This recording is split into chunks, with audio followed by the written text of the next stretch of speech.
कल क्या हुआ था लास्ट टाइम, कल की क्लास में लास्ट क्राउडिंग आउट टॉपिक कौन सा था?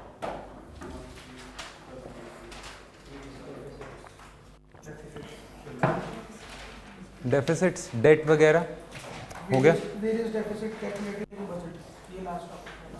अच्छा चलो, वेरियस डेफिसिट्स कैलकुलेटेड, डेट के बारे में भी बात कर लिया, रिकार्डियन इक्विवेलेंस भी करा था हमने, डेविड रिकार्डो रिकार्डियन है ना, ये सब कर लिया था। और क्राउडिंग आउट इफेक्ट भी कर लिया था। क्राउडिंग आउट इफेक्ट क्या है?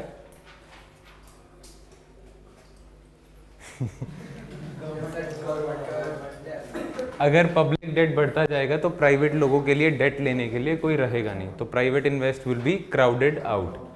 ठीक है, चलो आज हम स्टार्ट करते हैं एक्सटर्नल सेक्टर से।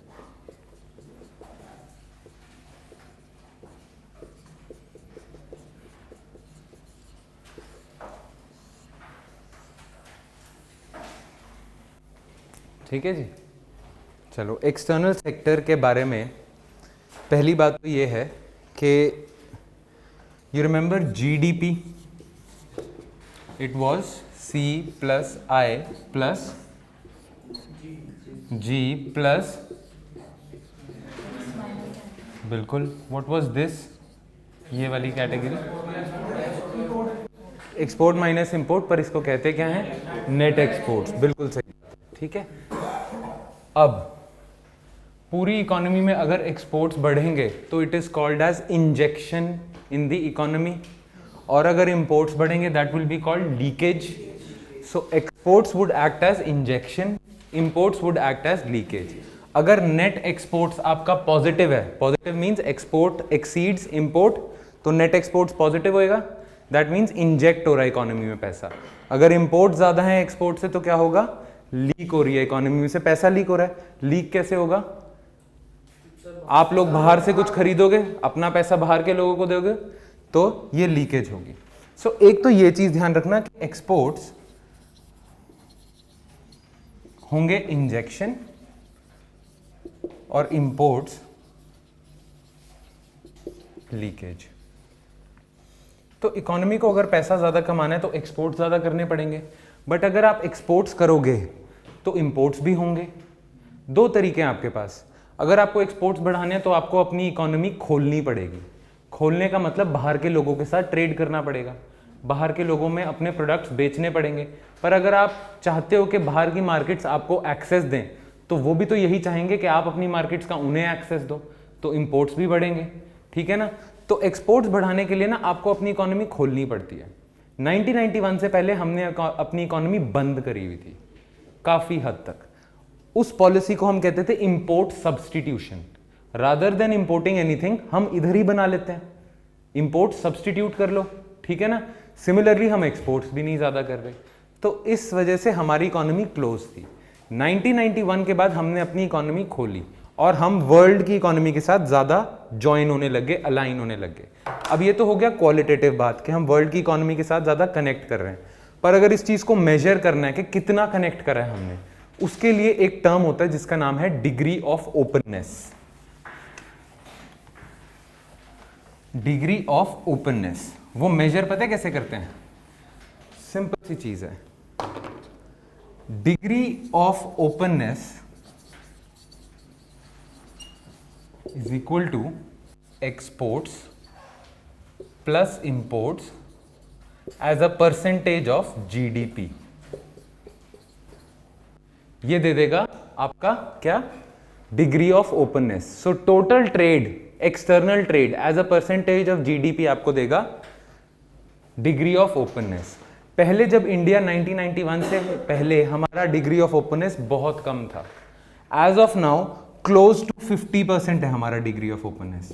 इसका मतलब 50% ऑफ आवर जीडीपी जो है ना, वो एक्सटर्नल ट्रेड के साथ है। एक्सटर्नल ट्रेड करते हैं, पहले हम इंटरनल ट्रेड ज्यादा करते थे इंडिया के अंदर ही, अब एक्सटर्नल ट्रेड। ठीक है, यहां तक कोई डाउट? डिग्री ऑफ ओपननेस से लिख लो, लिख लिया? ठीक है, चलो अब यू रिमेंबर आरबीआई के हमने फंक्शंस करे थे, तो आरबीआई के फंक्शंस में एक फंक्शन मैंने आपको लिखवाया था फॉरेन एक्सचेंज मैनेजमेंट, है ना। फॉरेन एक्सचेंज मैनेज करना आरबीआई का फंक्शन है, ठीक है। तो वो मैनेज कैसे करता है? जो गवर्नमेंट है, गवर्नमेंट का बजट है, उसको हमने देखा था कैसे प्रेजेंट करता है, रेवेन्यू अकाउंट, कैपिटल अकाउंट। वैसे ही आरबीआई एक और अकाउंट, एक और शीट मेंटेन करता है जिसका नाम है बैलेंस ऑफ पेमेंट, ठीक है। बैलेंस ऑफ पेमेंट है वो मेंटेन करता है। बैलेंस ऑफ पेमेंट बताता क्या है? पूरे कंट्री का, नॉट जस्ट इंडियन गवर्नमेंट, पूरे कंट्री में जितने भी लोग रहते हैं उनकी बाहर की दुनिया के साथ क्या क्या कैसी कैसी ट्रांजैक्शन है, क्या क्या ट्रांजैक्शन है। अगर आप इंपोर्ट करते हो तो वो भी एक ट्रांजैक्शन है बाहर की दुनिया के साथ, आप एक्सपोर्ट करते हो तो भी आपकी ट्रांजैक्शन है। वो सारी transaction would be noted down in this balance of payment. अब इसको हम कैसे ब्रेक करते हैं?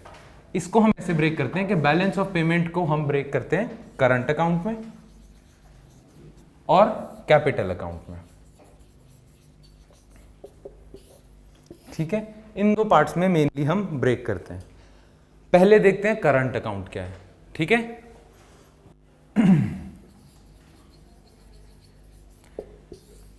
एक और चीज ध्यान रखना कि दोनों अकाउंट में ना हम जो भी ट्रांजैक्शन लिखते हैं उसको इस फॉर्म में लिखते हैं कि उनके आगे ये साइन बना होता है, प्लस का माइनस का। दैट मीन्स अगर जो भी आपकी ट्रांजैक्शन है बाहर से पैसा आ रहा है तो उसके आगे प्लस का साइन लगा होगा। तो एक्सपोर्ट्स के आगे कौन सा साइन लगा होगा? प्लस। सिमिलरली इंपोर्ट्स के आगे कौन सा साइन लगा होगा? माइनस, ठीक है। चलो अब करंट अकाउंट देखते हैं।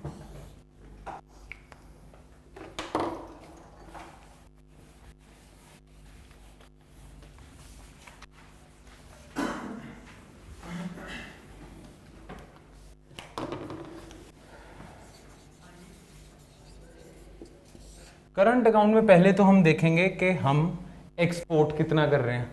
तो हम एक्सपोर्ट लिस्ट आउट करेंगे कि कितने का एक्सपोर्ट कर रहे हैं, एक्सपोर्ट से हमें कितने पैसे आ रहे हैं। फॉर एग्जांपल $40 बिलियन का एक्सपोर्ट कर दिया आपने, वो लिस्ट कर दोगे। साइन कौन सा होगा? पॉजिटिव, है ना। सिमिलरली हम $50 बिलियन का इंपोर्ट कर रहे हैं तो वो भी लिख देंगे, उसके आगे साइन क्या होगा? नेगेटिव। इन दोनों को हम कहते हैं करंट अकाउंट के अंदर ही ट्रेड बैलेंस।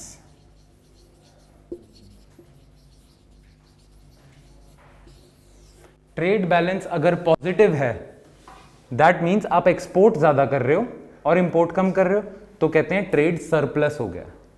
ट्रेड बैलेंस अगर नेगेटिव है दैट मींस आप इंपोर्ट ज्यादा कर रहे हो एक्सपोर्ट से, तो ट्रेड डेफिसिट होगा, ठीक है।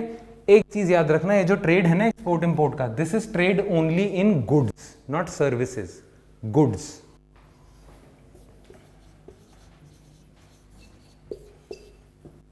ठीक है।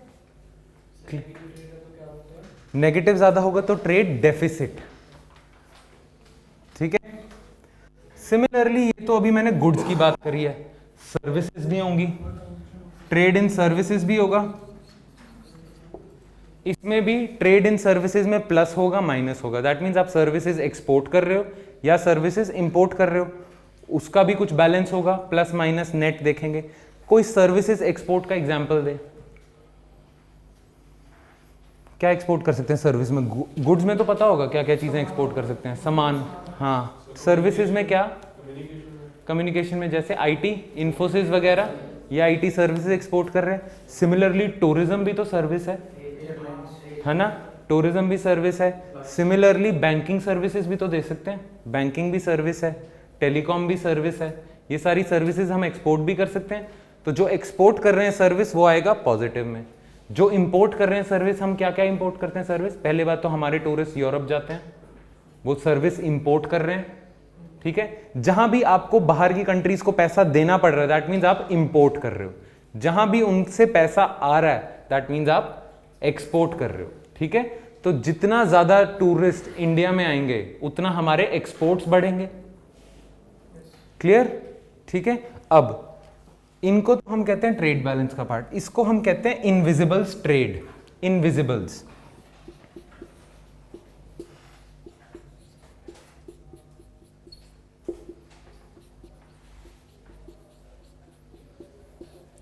इनविजिबल, इनविजिबल क्यों कहेंगे? क्योंकि सर्विसेज टेंजिबल नहीं है ना, टच नहीं कर सकते, फील नहीं कर सकते, गुड्स तो हैं, इसलिए इन्हें इनविजिबल्स कहेंगे, ठीक है। करंट अकाउंट में एक तो हो गए गुड्स का एक्सपोर्ट इंपोर्ट, सर्विसेज का एक्सपोर्ट इंपोर्ट। थर्ड पार्ट क्या होगा? रेमिटेंसेज आती हैं इंडिया में, बाहर के वर्कर्स काम करते हैं, रेमिटेंसेज आती हैं, रेमिटेंसेज याद है, गल्फ में हमारे लोग काम कर रहे हैं, घर पे तनख्वाहें भेजते हैं, रेमिटेंसेज हो गई। वैसे ही टाटा ने जैगुआर एक्वायर करी थी इंग्लैंड में, वहां से प्रॉफिट कमाता होगा, वो भी एक तरह से फैक्टर इनकम है, ठीक है। तो यहां पे आप लिखोगे फैक्टर इनकम सारी, प्लस में क्या होगा जो आ रहा है, माइनस में होगा जो इंडिया से फैक्टर इनकम्स जा रही हैं, बाहर के लोग इंडिया में पैसा कमा के जो भेज रहे हैं बाहर, ये हो गया फैक्टर इनकम्स, ठीक है। फोर्थ में होंगी बहुत सारी ट्रांसफर पेमेंट्स, फोर्थ में होंगी बहुत सारी ट्रांसफर पेमेंट्स।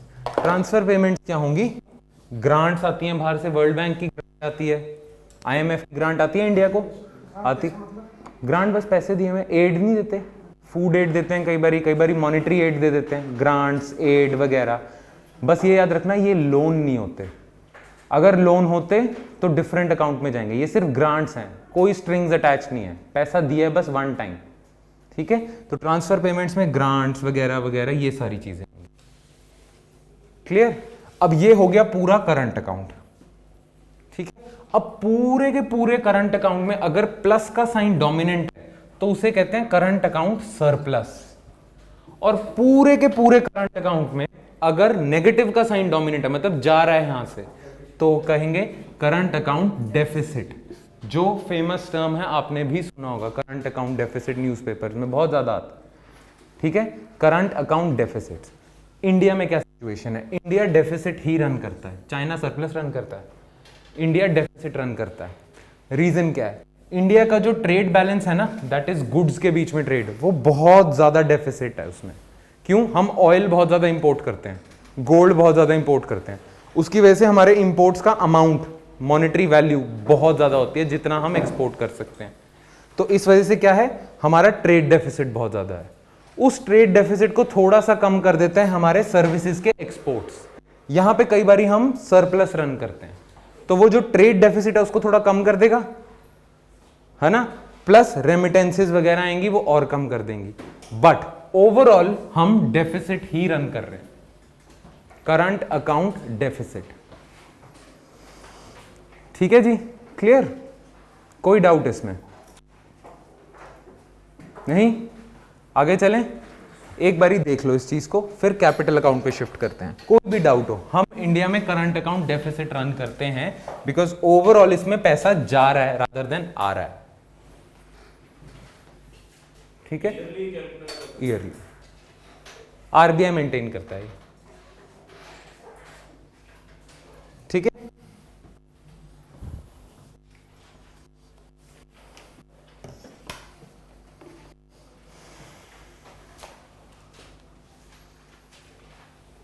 लिख तो लिया सबने,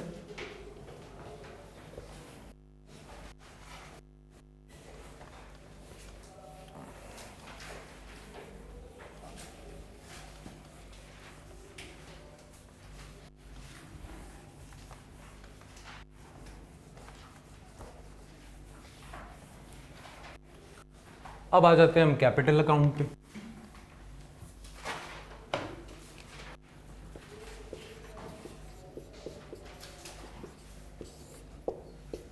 कैपिटल अकाउंट, इसमें भी कुछ ट्रांजैक्शंस प्लस में आएंगी, कुछ माइनस में आएंगी, पर कैपिटल अकाउंट की ट्रांजैक्शंस क्या होती है, बजट के टाइम में हमने क्या देखा था, कैपिटल अकाउंट कौन सा होता है, जो वन टाइम नहीं होएगा, जिसपे लायबिलिटी या एसेट कुछ अटैच्ड होंगे, ठीक है। तो प्लस में होगा बाहर से जो एफडीआई आती है, अपने को आती है ना एफडीआई, इन्वेस्टमेंट आ रही है, इन्वेस्टमेंट ये थोड़ी है कि वो उसने पैसे दे दिए हमें, वो कुछ एक्सपेक्ट कर रहा है इन रिटर्न, शेयर्स का प्राइस बढ़े, कुछ भी रिटर्न एक्सपेक्ट तो कर रहा है, तो एफडीआई होगा। एफआईआई भी होते हैं, ये शेयर मार्केट में इन्वेस्ट करते हैं बाहर के लोग, ठीक है। बाहर के लोग इंडिया को लोन दें, ये याद है क्या था, ये एक्सटर्नल कमर्शियल बोरोइंग्स जो नीरव मोदी ने उठाई थी बाहर से, वो ईसीबी उठाई थी, एक्सटर्नल कमर्शियल बोरोइंग्स। कोई भी आपके गवर्नमेंट बॉन्ड में बाहर का इंसान इन्वेस्ट करे, वो भी क्या होगा, बाहर के इंसान ने आपसे फाइनेंशियल एसेट खरीदा है, आपसे फाइनेंशियल एसेट खरीदा है, आपको दिया है पैसा, पैसा तो आएगा फिर प्लस में।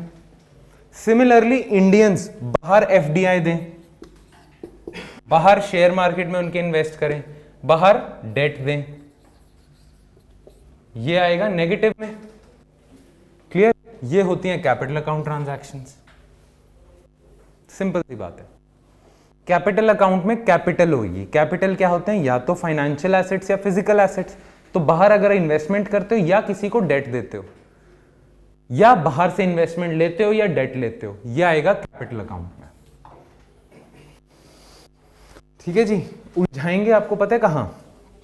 आपसे पूछेंगे कि इंडिया में भारतीय एयरटेल को वॉलमार्ट ने काफी ज्यादा एफडीआई दी, कुछ पैसा लेके आया वॉलमार्ट, मर्जर कर रहे हैं भारतीय एयरटेल के साथ, एक स्टोर बनाएंगे बेस्ट प्राइस जीरकपुर में। ठीक है, तो इंडिया में मर्जर कर रहे हैं, तो पैसा लेके आ रहा है वॉलमार्ट। वॉलमार्ट तो पता है बाहर की कंपनी है। वॉलमार्ट पैसा लेके आ रहा है और भारतीय एयरटेल को दे रहा है कि तू स्टोर्स बना। ठीक है, अब ये रेवेन्यू अकाउंट का पार्ट होगा या कैपिटल अकाउंट का? अगेन रेवेन्यू अकाउंट या कैपिटल अकाउंट? कैपिटल। अगर आपसे ये पूछा जाए ना रेवेन्यू अकाउंट का पार्ट है या कैपिटल अकाउंट का, आपने कहना है नन। अगर आपको बोले करंट अकाउंट का पार्ट है या कैपिटल अकाउंट का पार्ट है, तब आपने कहना है कैपिटल। क्यों? रेवेन्यू और कैपिटल अकाउंट किसके पार्ट है? बजट के। तो वो जो वॉलमार्ट पैसा लेके आ रहा है और दे रहा है भारतीय एयरटेल को, वो बजट में थोड़ी है। अगर गवर्नमेंट को देता तो बजट में होता, राइट? यहां क्या है? पूरे इंडिया की ट्रांजैक्शंस है करंट और कैपिटल। रेवेन्यू और कैपिटल क्या था? गवर्नमेंट का अकाउंट था, ये पूरे देश का अकाउंट है, तो यहां आएगा। सिमिलरली अगर आपसे पूछा जाए कि भारतीय एयरटेल को नहीं दे रहा, गवर्नमेंट ऑफ इंडिया को दे रहा है लोन, ठीक है, तो रेवेन्यू अकाउंट में आएगा कैपिटल? कैपिटल। करंट अकाउंट में आएगा कैपिटल? नन, नहीं, कैपिटल। पैसा तो दे रहा है, इंडिया भी तो, इंडियन गवर्नमेंट, मोदी भी तो इंडिया की पार्ट है, ठीक है ना। वो लगता है कि टिकट कटा के बाहर घूमते रहते हैं, पर है इंडिया के वो, ठीक है।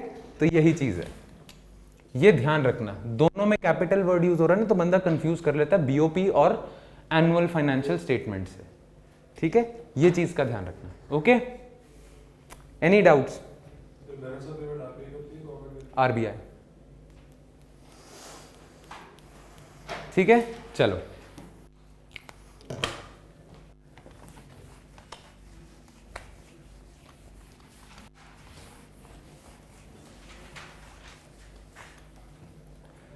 अब बैलेंस ऑफ पेमेंट हमने लिखा था, उसका एक कॉन्स्टिट्यूएंट था करंट अकाउंट,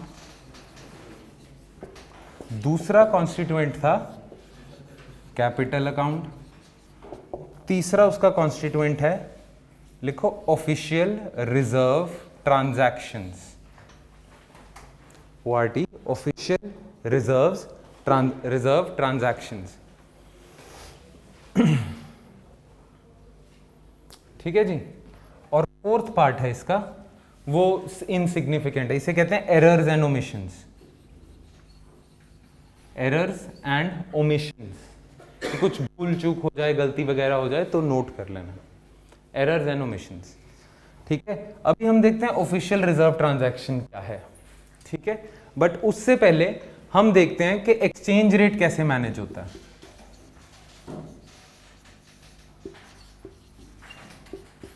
ठीक है, इस पे वापस आएंगे ORT पे। एक्सचेंज रेट देखते हैं कैसे चलता है। एक्सचेंज रेट समझते हो? अभी रुपए का क्या एक्सचेंज रेट चल रहा है डॉलर के मुकाबले? 74, है ना। ये चीजें देखते हो। चलो, हेडिंग डालो एक्सचेंज रेट मैनेजमेंट या एक्सचेंज रेट, उसमें देखते हैं, बाद में आते हैं ऑफिशियल रिजर्व ट्रांजैक्शंस पे।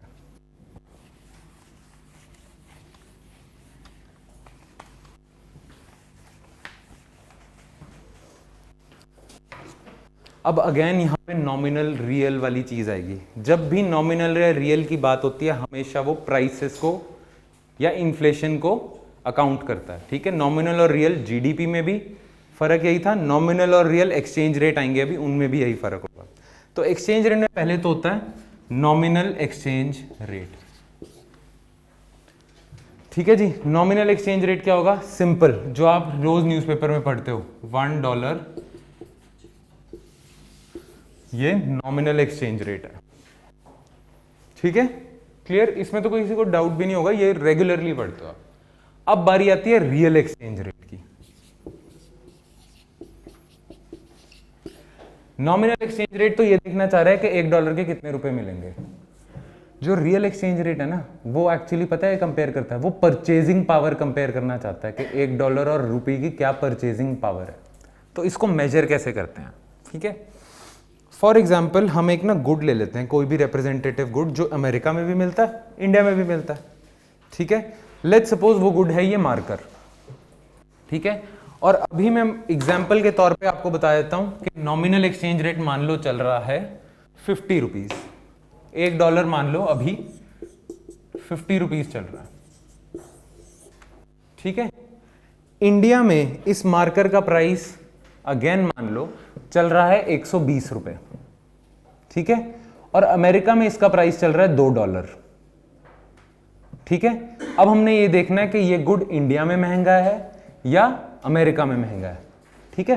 तो हम पता है करते हैं, सिंपल सी चीज करते हैं, रियल एक्सचेंज रेट कैलकुलेट करना है ना, हम क्या करते हैं कि अमेरिका में इस गुड का प्राइस देखते हैं, क्या है $2 multiplied by nominal exchange rate क्या चल रहा है 50 डिवाइडेड बाय इंडिया में इसका प्राइस क्या है 120, ठीक है?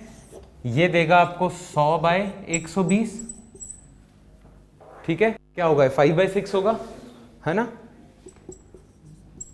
ये है रियल एक्सचेंज रेट। अब जब भी real exchange rate is more than 1, that means America में गुड्स ज्यादा महंगे हैं। जब भी real exchange rate is less than 1, which is the case hair, तब मतलब क्या है, इंडिया में गुड्स ज्यादा महंगे हैं। तो इंडिया क्या चाहेगा, मोर देन 1 हो रियल एक्सचेंज रेट या लेस देन 1 हो?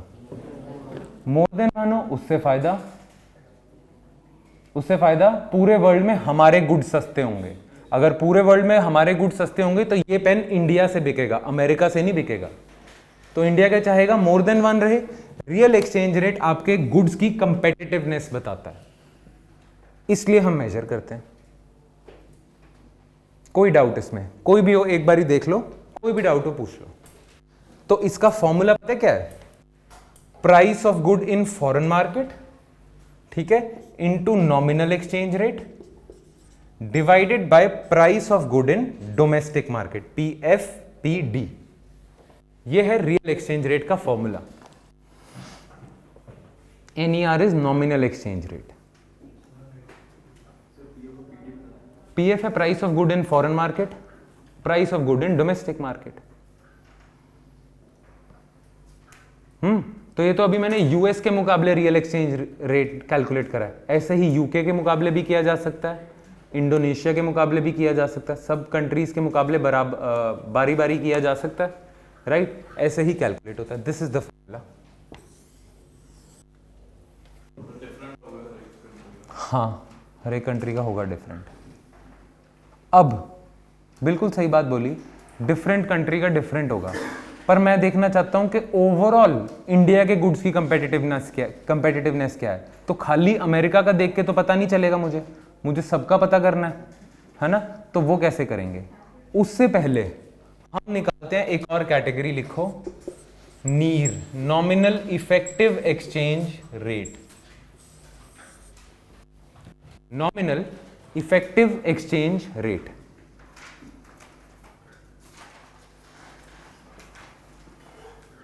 ठीक है? इसमें क्या होता है,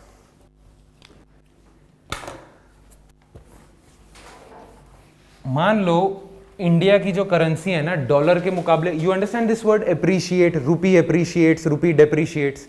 रूपी डेप्रिशिएट्स का मतलब क्या होगा, 50 से 60 हो गया, एप्रिशिएट का मतलब 50 से 40 हो गया, ठीक है? चलो, अब हमें पता चलता है कि ना रूपी डॉलर के मुकाबले तो कर रहा है एप्रिशिएट, पर पाउंड के मुकाबले कर रहा है डेप्रिशिएट। सिमिलरली दिरहम के मुकाबले कर रहा है डेप्रिशिएट और यूरो के मुकाबले कर रहा है एप्रिशिएट। अगर मैं आपसे पूछूं कि रुपी वीकन हो रहा है या स्ट्रेंथन हो रहा है, तो आप बता पाओगे? ऐसे नहीं बता पाओगे। किसी के मुकाबले ऊपर जा रहा है, किसी के मुकाबले कम जा रहा है। तो आप क्या करते हो, जितने भी मेजर इकोनॉमीज है जिनके साथ आपका ट्रेड होता है ना, उनके जितने भी एक्सचेंज रेट है उसका वेटेड एवरेज ले लेते हो। कैसे? डॉलर के मुकाबले रुपी चल रहा है 50, पाउंड के मुकाबले मान लो चल रहे हैं हम 100, यूरो के मुकाबले हम चल रहे हैं 90, येन के मुकाबले ऐसी कुछ चल रहे होंगे, युआन पता है कहाँ की करेंसी है, चाइना, उसके मुकाबले कुछ कुछ चलते रहेंगे, ऐसे ही so on and so forth. इसका अगर हम वेटेड एवरेज ले लें, अब वाई वेटेड एवरेज, मान लो हमारा इनमें सबसे ज्यादा ट्रेड चल रहा है यूएसए के साथ, तो यूएसए को ज्यादा वेट मिलना चाहिए, है ना। पाउंड के साथ सबसे कम वेट ट्रेड चल रहा है, तो पाउंड को कम वेट मिलना चाहिए। और इस सब का जब आप वेटेड एवरेज लोगे, वो वेटेड एवरेज मान लो आ जाती है कोई वैल्यू 40। अब अगर 40 तो ओवरऑल रुपी 40 से 45 जाता है मान लो, ठीक है, 40 से नीर 45 जाता है, तो ओवरऑल रुपी डेप्रिशिएट कर रहा है, वीकन हो रहा है। सिमिलरली 40 से 35 चले जाता है, तो ओवरऑल रुपी स्ट्रेंथन हो रहा है, अप्रिशिएट कर रहा है। इसीलिए हम कैलकुलेट करते हैं नीर के ओवरऑल रुपी की सबके मुकाबले परफॉर्मेंस देखी जाए, क्योंकि इन सब में ऊपर नीचे हो रहा होगा इंडिविजुअली, ऑन एवरेज बताओ क्या चल रहा है। सो दिस इज कॉल्ड नीर, ठीक है, क्लियर। अब नीर थी थर्ड कैटेगरी, फोर्थ लिखो रीर। रीर का लिखो full form, real effective exchange rate. नीर का था नॉमिनल इफेक्टिव एक्सचेंज रेट, रीर का है रियल इफेक्टिव एक्सचेंज रेट।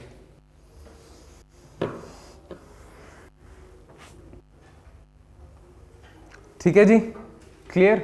अब जैसे नीर में हमने NER नीर के केस में हमने नॉमिनल बायलैटरल एक्सचेंज रेट्स का वेटेड एवरेज लिया 50, 100, 90।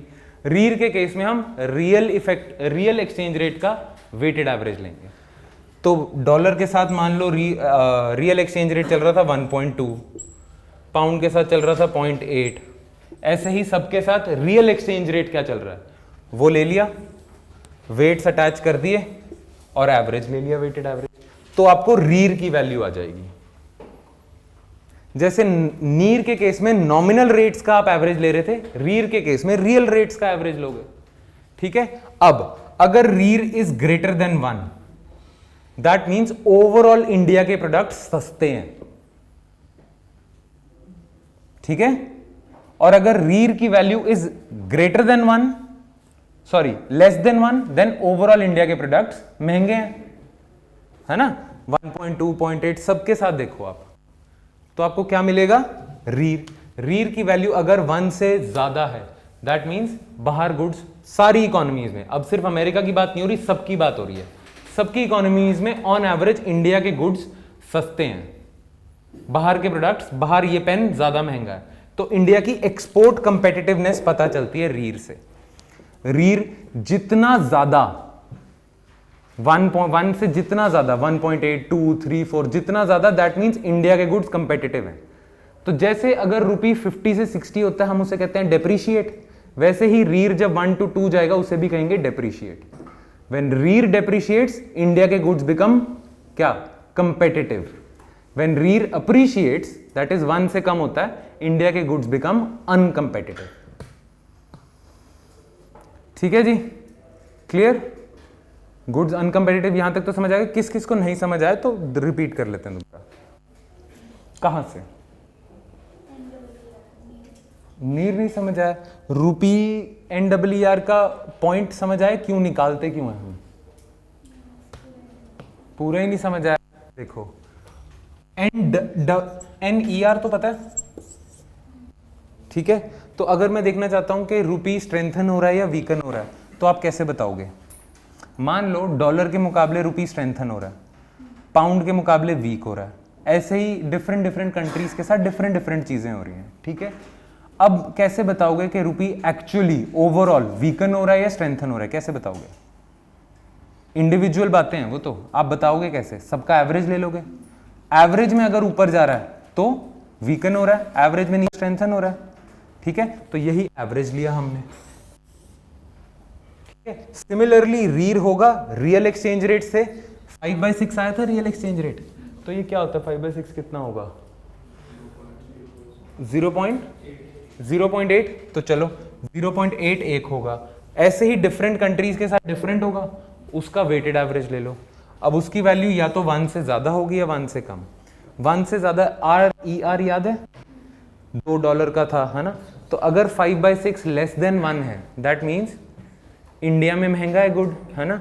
सिमिलरली REER अगर 1 से कम है तो इंडिया में महंगे हैं गुड, तो कंपेटिटिव नहीं है। सिमिलरली अगर REER 1 से ज़्यादा है और बहुत ज़्यादा है, दैट मीन्स बाहर गुड्स महंगे हैं, इंडिया में सस्ते हैं, तो इंडिया को फ़ायदा है एक्सपोर्ट करने में, लोग खरीदेंगे, ये चीज़ है। ठीक है, क्लियर। एक स्टैंडर्ड गुड लेते हैं, स्टैंडर्ड कोई भी जो रिप्रेजेंटेटिव गुड, जो जनरली इकोनॉमिस्ट का काम है कि किसी भी एक स्टैंडर्ड गुड को ले लेंगे। पहले उसे कहते थे बिग मैक इंडेक्स। मैक महाराजा, मैक हर कंट्री में मिलता है ऑलमोस्ट, ठीक है। McDonald's was almost prevalent everywhere, तो उसके हिसाब से देखते थे, ठीक है। वैसे किसी भी एक रिप्रेजेंटेटिव गुड को ले लेते हैं जो हर जगह अवेलेबल है, उसके प्राइसेस को जज करते हैं बस, ठीक है। परचेजिंग पावर देखना चाह रहे हैं एक एक रुपए की या एक एक डॉलर की, किसी भी करेंसी की, यूनिट करेंसी की, ठीक है। करंटली तो 1 से तो ऊपर है, इंडिया के गुड्स सस्ते तो हैं, पर चक्कर ये है कि अप्रिशिएट डिप्रिशिएट मार्केट के हिसाब से होता रहता है। अभी तो नॉमिनल के केस में तो इंडिया की बुरी हालत ही है ना। डॉलर के मुकाबले इंडिया गिरे तो जा रहा है, वो चल रहा है अभी तो, पर एक्चुअली डॉलर के मुकाबले पूरा वर्ल्ड गिर रहा है। अगर आप देखोगे सिर्फ डॉलर से ही जा रहा है, बाकी सब गिर रहे हैं। डोनाल्ड ट्रंप जब आया था तो उसने कहा था अमेरिका फर्स्ट पॉलिसी, ये चीज़ तो वो कर गया कि अमेरिका फर्स्ट तो आ रहा है रेस में, डॉलर सारी करेंसी के मुकाबले स्ट्रेंथन हो रहा है, इवन चाइना वगैरह सब के मुकाबले। चलो अब आ जाते हैं हम ORT पे। नॉमिनल मतलब नॉमिनल मैं बता ही रहा हूँ, वही चीज़ डिमांड सप्लाई पे होता है, ठीक है। चलो अब आ जाते हैं हम, यही एक्सचेंज रेट करा है, ORT पे अभी भी नहीं आते। एक और चीज़ रहेगी, पहले क्या होता था, there was this system called fixed exchange rate. Fix मतलब गवर्नमेंट डिसाइड करेगी कि क्या एक्सचेंज रेट होगा, ठीक है। गवर्नमेंट्स विल डिसाइड कि एक्सचेंज रेट क्या होना चाहिए, सिंपल, ठीक है। RBI हर 10-20 साल में अपडेट कर देता था। पहले $1 वो यूज्ड टू बी इंडिपेंडेंस के टाइम पे ₹7, फिर 1970 में 30 कर दिया, 1991 से पहले 50 रखा हुआ था, और 1991 के बाद हमने कह दिया कि हम नहीं डिसाइड करेंगे, मार्केट डिसाइड करेगी। तो जब ये करा उसे कहते हैं फ्लोटिंग, फ्री फ्लोट कर दिया, फ्लोटिंग एक्सचेंज रेट। LPG की वजह से ही लिबरलाइज कर दो एक्सचेंज रेट भी, ये चीज, तो उसे कहते हैं फ्लोटिंग, ठीक है, क्लियर। एक होता है फिक्स्ड, सेंट्रल बैंक डिसाइड करेगा, फ्लोटिंग है, मार्केट में डिमांड सप्लाई से पता चलेगा। अगर डॉलर की डिमांड ज्यादा है, रुपी की कम है, तो रुपी विल डेप्रीशिएट। डॉलर की डिमांड कम है, रुपी की ज्यादा है, तो रुपी विल एप्रीशिएट, ठीक है जी, क्लियर। अब रुपी एप्रीशिएट डिप्रीशिएट कैसे करता है, एक तीसरी कैटेगरी लिख लो, मैनेज्ड और डर्टी फ्लोटिंग।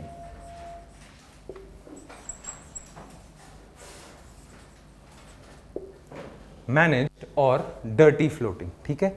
इस पे हम अभी आते हैं, अब वापस ORT पे जाते हैं, ठीक है।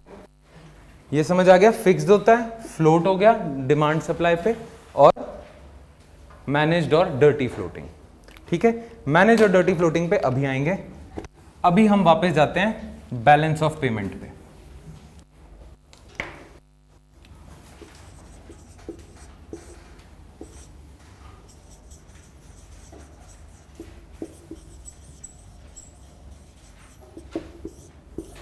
अब क्या होता है कि मान लो इंडिया में बहुत ज्यादा एक्सपोर्ट नहीं हो रहा, इंपोर्ट ज्यादा हो रहा है ना। करंट अकाउंट में माइनस का साइन ज्यादा डोमिनेंट है, इंपोर्ट ज्यादा हो रहा है, एक्सपोर्ट कम हो रहा है। जब भी आप भी एक्सपोर्ट करते हो तो आपको पेमेंट मिलती है डॉलर में, आपको डॉलर में मिलेगी, पर इंडिया में डॉलर का क्या काम।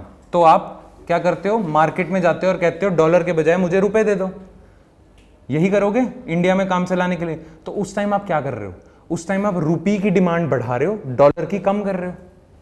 डॉलर आप देना चाहते हो कि लो रुपी दो मुझे, तो रुपी की डिमांड बढ़ा रहे हो, डॉलर की कम कर रहे हो। तो उससे क्या होगा, रुपी की अगर डिमांड बढ़ेगी वीजा वी डॉलर, तो रुपी विल अप्रिशिएट और डेप्रिशिएट? अप्रिशिएट। तो जब आप एक्सपोर्ट ज्यादा करते हो तो रुपी अप्रिशिएट्स। सिमिलरली आप अगर इंपोर्ट ज्यादा कर रहे हो तो आप क्या कह रहे हो कि आप रुपए लेके जा रहे हो बैंक मार्केट में, वेस्टर्न यूनियन है किसी में, और आप कह रहे हो मुझे डॉलर दो, रुपए नहीं चाहिए, मुझे बाहर घूमने जाना है, टूरिज्म सर्विसेज इंपोर्ट करनी है इंग्लैंड की, ठीक है? तो आप क्या कर रहे हो, रुपी दे रहे हो, डॉलर ले रहे हो। या कुछ भी आप इंपोर्ट करते हो तो आप रुपी देते हो, डॉलर लेते हो, फिर जाके आप इंपोर्ट करते हो, डॉलर में पे करोगे, ठीक है? तो आप क्या कर रहे हो, रुपी की डिमांड कर रहे हो कम, डॉलर की बढ़ा रहे हो, उससे क्या होगा, रुपी विल डेप्रिशिएट। तो अगर ओवरऑल करंट अकाउंट में इंपोर्ट्स ज्यादा हैं, एक्सपोर्ट्स कम हैं, तो ओवरऑल मतलब आप क्या कर रहे हो, रुपी की डिमांड कम कर रहे हो, डॉलर की ज्यादा कर रहे हो, तो रुपी विल डेप्रिशिएट। सिंपल, ठीक है? तो करंट अकाउंट में अगर नेगेटिव चल रहा होता है सिस्टम, जो डेफिसिट चलता है, तो रुपी पे डेप्रिशिएटिंग प्रेशर होता है, ठीक है?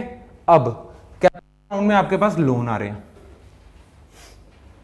ठीक है? अब इतना पैसा, मान लो करंट अकाउंट में आप पे डेफिसिट चल रहा है $40 बिलियन का। $40 बिलियन का डेफिसिट मतलब रुपी अप्रिशिएट करेगा या डेप्रिशिएट करेगा? डेफिसिट बोला मैंने। अगर डेफिसिट है तो रुपी अप्रिशिएट करेगा या डेप्रिशिएट? डेप्रिशिएट, डेफिसिट, डेप्रिशिएट, ठीक है? कैपिटल अकाउंट में हमने इतने लोन उठा लिए, हमने उठा लिए $60 बिलियन के लोन उठा लिए, ठीक है? तो हमारे पास, हमारा इस 60 बिलियन से 40 बिलियन डेफिसिट तो कवर हो गया। As a matter of fact 20 billion का सरप्लस आ गया। उस केस में रुपी अप्रिशिएट करेगा या डेप्रिशिएट? अप्रिशिएट करेगा, ठीक है? अब यहां पे आरबीआई हरकत में आ जाता है। आरबीआई चाहता है कि करेंसी ना स्टेबल रहे, वॉलेटाइल ना रहे, ना एकदम से अप्रिशिएट कर दे, ना एकदम से डेप्रिशिएट करे। एक एक करके देखते हैं क्यों। अगर एकदम से डेप्रिशिएट कर देगा, रुपी 60 से 70 हो जाएगा, तो इंपोर्ट्स महंगे हो जाएंगे, तेल महंगा हो जाएगा, ठीक है? कोई भी चीज आप इंपोर्ट कर रहे हो महंगी हो जाएगी। तो अगर तेल भी महंगा हो गया, तेल महंगे होने से सब कुछ महंगा हो जाता है, क्योंकि ट्रांसपोर्ट में तो तेल ही लग रहा है, तो ओवरऑल इकोनॉमी में एकदम से इन्फ्लेशन आ जाएगी, इंपोर्ट्स ही इतने महंगे हो जाएंगे, तो डेप्रिशिएट होना इज बैड, ठीक है? सिमिलरली अगर अप्रिशिएट हो जाती है करेंसी जरूरत से ज्यादा एकदम से, तो कैसे बुरा होगा इकोनॉमी के लिए? इंपोर्ट्स तो सस्ते हो जाएंगे, फिर कैसे बुरा है?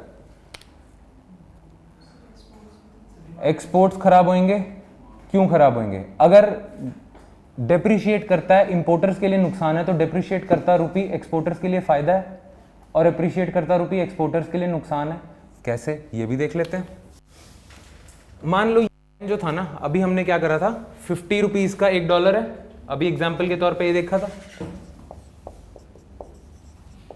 मान लो ये पेन का प्राइस है 50 रुपए, तो बाहर की मार्केट में कितने का मिलेगा? $1 का, ठीक है? अब एकदम से रुपी अप्रिशिएट हो जाता है और 25 का हो जाता है, ठीक है? तो इस पेन का प्राइस कितना हो गया? हो जाएगा $2 का हो जाएगा ये पेन। तो ये पेन बाहर महंगा हो गया, बाहर महंगा हो गया तो एक्सपोर्टर्स को नुकसान नहीं होना शुरू हो जाएगा, लोग खरीदेंगे ही नहीं। तो अप्रिशिएट होती करेंसी एक्सपोर्टर्स को नुकसान देती है, वो भी आरबीआई नहीं चाहता, ठीक है? तो आरबीआई चाहता है स्टेबल सा रहे, ये समझ आए? अप्रिशिएट होती करेंसी नुकसान देती है, देख लिया ना? 50 रुपीज का $1 था, तो 50, अगर करेंसी डेप्रिशिएट कर गई, 25 रुपए का $1 हो गया, तो इस पेन का प्राइस क्या हो जाएगा बाहर? $2 का। $2 पेन का पेन तो महंगा हो गया, तो एक्सपोर्टर्स को नुकसान होने लग जाएगा। अप्रिशिएट कर होती हुई करेंसी, एक्सपोर्टर्स भी तो इंडिया के ही हैं, तो आरबीआई ये तो नहीं चाहेगा कि एक्सपोर्टर्स को भी नुकसान हो, है ना? तो अब आरबीआई हरकत में पता है कैसे आता है? अगर मान लो आपको बुरा सा डेफिसिट मिला हुआ है, काफी गंदा डेफिसिट चल रहा है, तो रुपी डेप्रिशिएट कर रहा है, इंपोर्ट्स महंगे हो रहे हैं। रुपी डेप्रिशिएट क्यों कर रहा है? बिकॉज डॉलर की डिमांड वीजावी रुपी बढ़ रही है, इसलिए रुपी डेप्रिशिएट कर रहा है। आरबीआई क्या करता है? मार्केट में डॉलर बेचना शुरू कर देता है। आरबीआई मार्केट में डॉलर बेचना शुरू कर देगा, उससे क्या होगा? डॉलर की जो डिमांड बढ़ी हुई थी थोड़ी कम हो जाएगी, डॉलर की डिमांड कम हो जाएगी, रुपी की डिमांड थोड़ी सी ठीक हो जाएगी, है ना? डॉलर बेच के रुपी ले रहा है, तो रुपी की डिमांड थोड़ी सी ठीक होने लग जाएगी, तो रुपी पे जो डेप्रिशिएटिंग प्रेशर था वो थोड़ा ठीक हो जाएगा।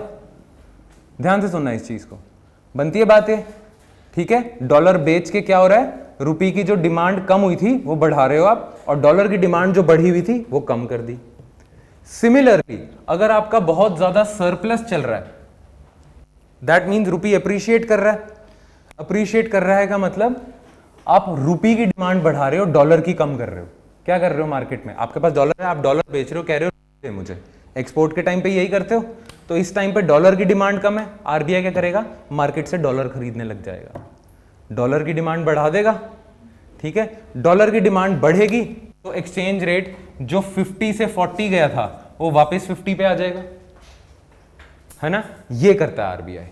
और इन चीजों को क्या कहते हैं, आरबीआई का मार्केट में लेन देन को कहते हैं ऑफिशियल रिजर्व ट्रांजैक्शंस।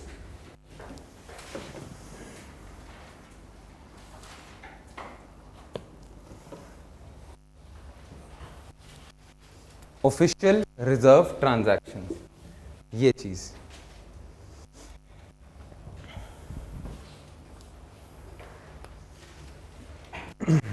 ये जो आरबीआई दे रहा है जैसे डॉलर, इसका कोई एग्जांपल देना है कि मतलब किसको कैसे मार्केट में बेचता है, मार्केट में, इंटरनेशनल मार्केट में किसी भी, जो भी, वैसे तो पहली बात है करेंसी की सारी मार्केट्स इंडिया में हो या बाहर हो सारी कनेक्टेड है।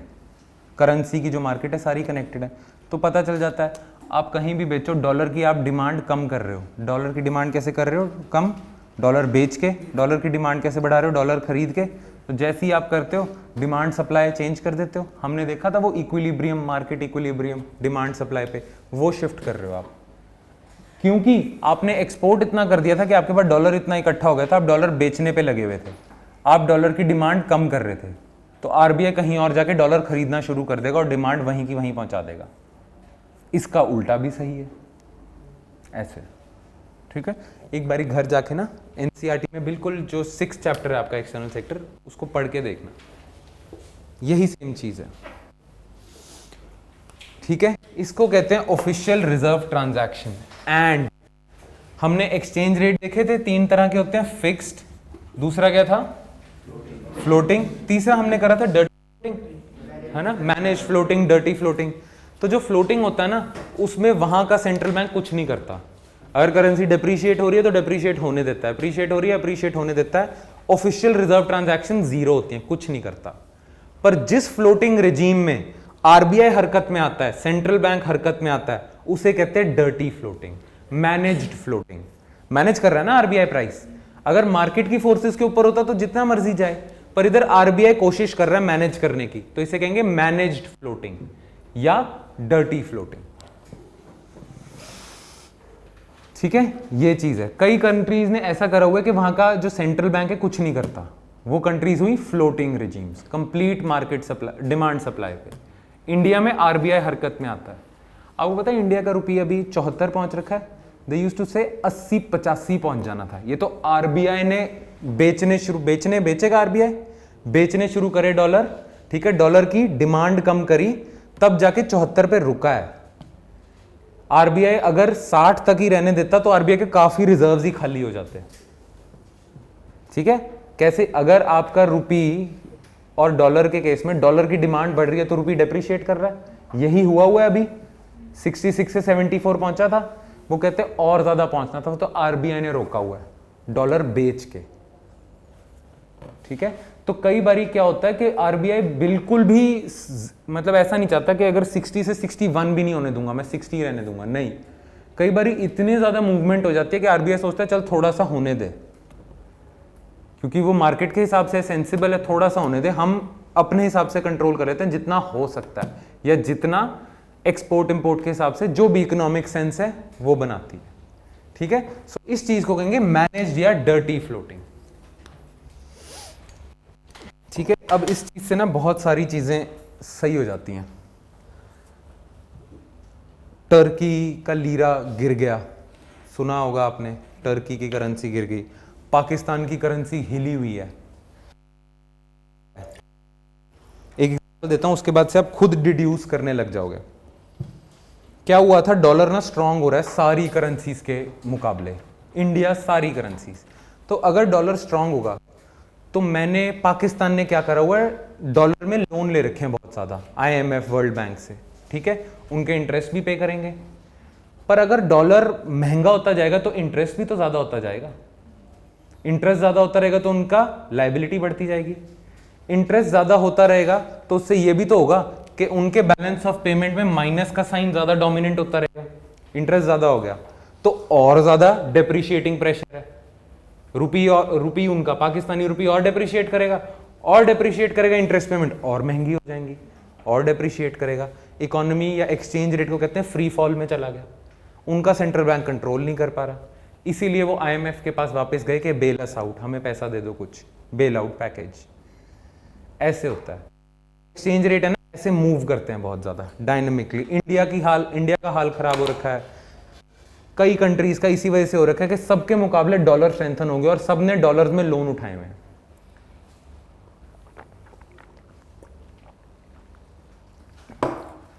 समझ आया या कॉम्प्लिकेटेड है काफी ज्यादा? आ गया? ठीक है।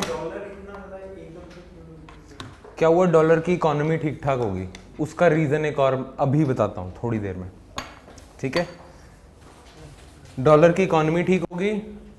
डोनाल्ड ट्रंप ने एक रीजन है, दूसरा भी थोड़ी देर में बताता हूं। एक रीजन ये है, डोनाल्ड ट्रंप ने ना जैसे ही आया वहां की कंपनीज पे ना टैक्स काट दिए, टैक्स ब्रेक दिया है बड़े बड़े कॉर्पोरेट हाउसेस को, तो उनके प्रॉफिट्स बढ़ गए। उनके प्रॉफिट्स बढ़ गए ना तो उनकी अर्निंग्स अच्छी होगी, उनकी अर्निंग्स अच्छी होगी तो लोगों को लगा यार वहां से ना लोग पैसा निकाल के अमेरिका से इंडिया जैसी इमर्जिंग मार्केट्स में डाल रहे थे। अब आपको दिखता है अमेरिका ठीक तो चल रहा है, तो आप इंडिया से पैसा उठा के वापस अमेरिका में वापस शिफ्ट करोगे, तो इंडिया के जो बैलेंस ऑफ पेमेंट है उसमें नेगेटिव साइन डोमिनेट हो जाएगा, क्योंकि आप इंडिया से पैसा उठा के बाहर भेज रहे हो, निकाल रहे हो इंडिया से पैसा बाहर लेके जा रहे हो, तो बैलेंस ऑफ पेमेंट में नेगेटिव हो जाएगा, तो इंडिया का रुपी क्या करेगा? डेप्रिशिएट। वैसे ही सारी दुनिया का कर रहा है। मैंने बोला है ना कि अमेरिका से पैसा दुनिया में गया हुआ था क्योंकि अमेरिका की इकोनॉमी गिरी हुई थी, अब ठीक हो रही है, तो उठ उठ के पैसा जा रहा है और कल्ला डॉलर स्ट्रेंथन हो रहा है। पैसे निकाले तो एक्चुअल में कैपिटल डेफिसिट हो रहा है, बट उससे डेप्रिसिएशन हो रही है रुपये की, तो करंट भी हो रहा है, करंट भी, इंटरेस्ट पेमेंट्स भी जा रही हैं। हाँ, दोनों हो रहे हैं, एक के इफेक्ट से दूसरा। ओवरऑल बैलेंस ऑफ पेमेंट में नुकसान हो रहा है काफी ज्यादा। तो वहाँ का फेडरल बैंक भी कुछ करता है रेगुलेट? वहां का फेडरल बैंक क्यों करेगा? उनको तो फायदा ही हो रहा है डॉलर। जैसे इंडिया में आप कह रहे हो ना मैनेज फ्लोटिंग है, तो वहाँ पे उनका भी मैनेज्ड है, पर वो स्ट्रेंथन होने दे रहे हैं अभी, डिसाइडेड है ना, है उनका भी मैनेज्ड, पर वो स्ट्रेंथन होने दे रहे हैं अभी, ठीक है, ये चीज है। सर जैसे अभी 2 दिन पहले जापान के साथ एग्रीमेंट हुआ था, इसी की रीजन की हाँ, क्या रीजन हो सकता है बता? बड़ी अच्छी बात है। क्या रीजन हो सकता है? रुपी को स्ट्रेंथन करने के लिए, रुपी को स्ट्रेंथन नहीं, रुपी की डिमांड पूरे वर्ल्ड में ना अगर आप किसी करेंसी में पे नहीं कर सकते तो आप डॉलर में पे कर देते हो, ठीक है। अब जब आप येन खरीद लोगे, बहुत ज्यादा येन ले लोगे और उनको रुपी दे दोगे, तो उनको अगर इंडिया से कुछ इंपोर्ट करना है वो रुपी में कर लेंगे, इंडिया को जापान से कुछ इंपोर्ट करना है येन में कर लेंगे, डॉलर की रिक्वायरमेंट ही नहीं। तो जापान के साथ चाहे डेफिसिट रन करो चाहे सरप्लस, डॉलर के वीजा भी कुछ खास फर्क नहीं पड़ेगा। ये डॉलर ने त्राहिमाम मचाया हुआ है, इसलिए सारी कंट्रीज आपस में स्वैप कर रही है करेंसी अपनी, कि हम जो आपस में ट्रेड करेंगे अपनी लोकल करेंसी में कर लेते हैं। ईरान पे जब सैंक्शंस लगी थी हमने उनकी करेंसी के साथ स्वैप करा था, रुपी और उनकी करेंसी के साथ स्वैप। ये जो करेंसी स्वैप होता है ना, ये इसीलिए किया जाता है कि डॉलर पे डिपेंडेंस कम हो, वरना जापान से कुछ भी आप इंपोर्ट वगैरह करते डॉलर लेते, क्या करते फिर? डॉलर बाय करते मार्केट में, डॉलर की डिमांड बढ़ा देते, आपका रुपी डेप्रिशिएट करता रहता। अब आप येन पड़े हुए हैं, दे दो उनको येन जापानियों को। ऐसे ही बहुत सारी कंट्री सोच रही हैं कि हम आपस में स्वैप कर लेते हैं। जैसे भी रशिया भी आया था, रशिया में हाँ, रशिया ने बोल दिया कि हम डॉलर में पेमेंट एक्सेप्ट नहीं करेंगे, हमें रूबल में ही दो। अगेन वही रीजन है, उनको भी डॉलर से खतरा हो रहा है बहुत ज्यादा, और हमारा तो चल ही रहा है। मिलती नहीं है ना सारी कंट्रीज, अगर मिल जाए तो हाँ, पर गया तो फिर भी नहीं, क्योंकि जितना स्ट्रेंथन होगा उतना ही ज्यादा लोगों का विश्वास होगा डॉलर पे। विश्वास एक ऐसी चीज है कि कल को 2 कंट्रियों में लड़ाई हो जाए तो डॉलर पे वापस आ जाए। पूरा वर्ल्ड यूनाइट होकर यूएसए के अगेंस्ट होता है तो बात कुछ बनती है, पर पूरा वर्ल्ड क्यों होएगा यूनाइट यूएसए को? इंडिया के सामने 2 ऑप्शन है, या तो यूएसए या चाइना, क्या चूज करेंगे हम? आप सबने एक साथ एक स्वर में ये बोले आप, ठीक है, तो फिर सोच लो कि वैसे कहाँ हम यूएसए के अगेंस्ट जाएंगे, चाहे डॉलर से जितनी मार पड़ रही हो। वैसे ही ना कॉम्प्लिकेटेड चीजें, ऐसे नहीं है कि ईगो पे नहीं चलती बात है कि लड़ाई होगी, तू बुला लियो जिसको बुलाना, मैं इसको बुलाऊंगा, ग्राउंड वाली लड़ाई नहीं है ये, ठीक है। तो ये चीज़ है। ओके, तो दिस इज डर्टी फ्लोटिंग जो करते हैं। कोई डाउट इसमें नहीं? ठीक है, चलो। इंडिया ने ना 1991 तक फॉलो करा फिक्स्ड एक्सचेंज रेट सिस्टम। ठीक है, 1991 में हमने सोचा कि फ्लोट कर देते हैं। फिक्स एक्सचेंज रेट होता है कि डिमांड सप्लाई पे नहीं चलेगा, फिक्स्ड है। अगर आपको डॉलर के बदले रुपी चाहिए, आरबीआई के पास चले जाओ, आरबीआई गारंटी देता है कि मैं 50 रुपये दूंगा, चाहे मार्केट में 60 चल रहा हो 70 चल रहा हो, आरबीआई आपको 50 दे देगा। तो उन्होंने फिक्स कर रखा है एक्सचेंज रेट। फ्लोटिंग में क्या है, जैसा मार्केट में डिमांड सप्लाई चल रही है वैसे ही रुपी या डॉलर के रेट ऊपर नीचे हो रहे हैं, ये होता है। ठीक है, तो 1991 तक मुझे याद है कुछ ऐसे खास 50 रुपए के आसपास चलता था, फिक्स एक्सचेंज रेट था। इंडिया ने सोचा फ्लोट कर देते हैं एकदम से करेंसी, बट इंडिया ने सोचा एकदम से फ्लोट करेंगे तो ठीक नहीं होता, एकदम से इतना बड़ा चेंज ले आए। ठीक है, तो स्टेप्स में लेके आते हैं, बिकॉज उससे पहले रशिया ने ट्राई करा था। रशिया में ना वर्ड है ग्लासनोस्ट पेरेस्ट्रोइका, कहीं पढ़ोगे आप। ठीक है, उनका मतलब है कि एकदम से, रशिया कम्युनिस्ट है, काफी ज्यादा गवर्नमेंट कंट्रोल है, एकदम खोल दो, एकदम प्राइवेटाइज कर दो। एकदम प्राइवेटाइज करने से ना उनकी इकोनॉमी काफी ज्यादा डिस्ट्रॉय हो गई थी। तो इंडिया ने सोचा कि एकदम से नहीं करते, स्टेजेस में करेंगे। तो India came up with the regime of LERMS, liberalise exchange rate management system. ठीक है, इसके अकॉर्डिंग कुछ टाइम तक जो 40% आपके पास पैसा है वो तो आप फिक्स्ड एक्सचेंज रेट करो। ठीक है, 60% जो आपके पास पैसा है एक्सपोर्ट करके, मान लो आपने 100 रुपए कमाए, 40 रुपए $100 कमाए, $40 तो आप फिक्स्ड एक्सचेंज रेट पे एक्सचेंज कर लो आरबीआई से, $60 आप क्या करोगे, मार्केट प्राइस पे करोगे, जो मार्केट रेट चल रहा है। वैसे ही अभी ये होगा, स्लोली एंड ग्रेजुअली इसको, ये क्या था, मार्केट वाला था, सॉरी ये मार्केट वाला था ना, ये मार्केट था, ये गवर्नमेंट उस पे था। स्लोली एंड ग्रेजुअली इसको कम करते रहेंगे हम और इसको बढ़ाते रहेंगे। तो अभी 40-60 है, 30-70 हो जाएगा, 20-80 हो जाएगा, 10-100-90 हो जाएगा, फिर 0-100। 0-100 का मतलब कंप्लीटली अब आप मार्केट बेस पे आ गए। और ये काम हमने पूरा करा 1994 में। इस रिजीम को कहते हैं 1991 से लेकर 1994 तक LERMS, liberalise exchange rate management system. ठीक है, कि आधा आधा करके कर लो, आधा आप फिक्स्ड पे कर लो, आधा मार्केट रेट पे कर लो, और धीरे धीरे मार्केट का प्रोपोर्शन बढ़ाते रहना, फिक्स्ड का कम करते रहना। ठीक है, ये था लर्म्स।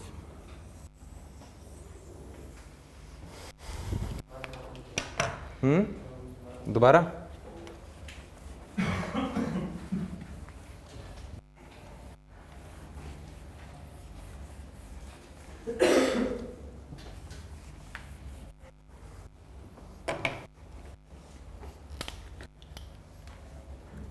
मान ले मैंने एक्सपोर्ट करा है और $100 कमाए हैं। अब $100 के बजाय मुझे तो रुपी चाहिए, बिकॉज मैं तो इंडिया में रहता हूँ। अब मैं जो रुपी करूँगा, कन्वर्ट करूँगा, किस रेट पे करूँ, फिक्स जो आरबीआई ने 50 रुपये रखा है, या मार्केट जो अभी 60 हो रखा है, किस पे करूँ? तो ये कहता है कि ऐसा कर लो, 40 जो डॉलर हैं आपके, ये आप 50 पे कर लो, 60 कर लो आप डॉलर इस पे, मार्केट रेट पे। अभी ऐसा कर लो, 6 महीने बाद ऐसा कर लेंगे कि इसको कर देंगे मार्केट वाले को 70 और इसको कर देंगे 30, कुछ टाइम बाद इसको कर देंगे 80, इसको कर देंगे 20, कि $100 कमाते हो तो 20 फिक्स्ड पे होंगे और बाकी 80 होंगे मार्केट पे। ऐसे ही इसको किस दिन 10 कर देंगे, इसको 90 और फिर 0-100।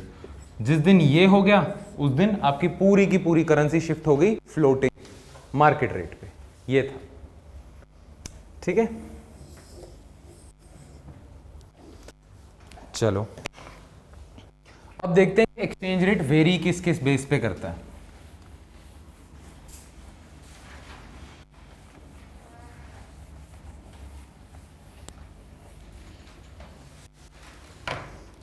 एक फैक्टर है जो वेरी करता है इंटरेस्ट रेट, वो है मार्केट रेट ऑफ इंटरेस्ट। जैसे कि फॉर एग्जांपल यूएसए में मार्केट रेट ऑफ इंटरेस्ट चल रहा है 4%, ठीक है। इंडिया में मार्केट रेट ऑफ इंटरेस्ट चल रहा है 8%, और एक बंदा बैठा है, वो बोलता है कि यार मेरे को पैसा लगाना है कहीं, जहां फायदा होगा वहां लगाऊंगा। तो कहां फायदा होएगा पैसा लगाने का? इंडिया में ज्यादा रिटर्न मिल रही है, तो इंडिया का जो कैपिटल अकाउंट है उसमें पैसा आना शुरू हो जाएगा। यूएसए के भी लोग उठा के इंडिया में पैसा डालना शुरू कर देंगे। ठीक है, तो रुपी अप्रिशिएट करेगा या डिप्रिशिएट? अप्रिशिएट करेगा।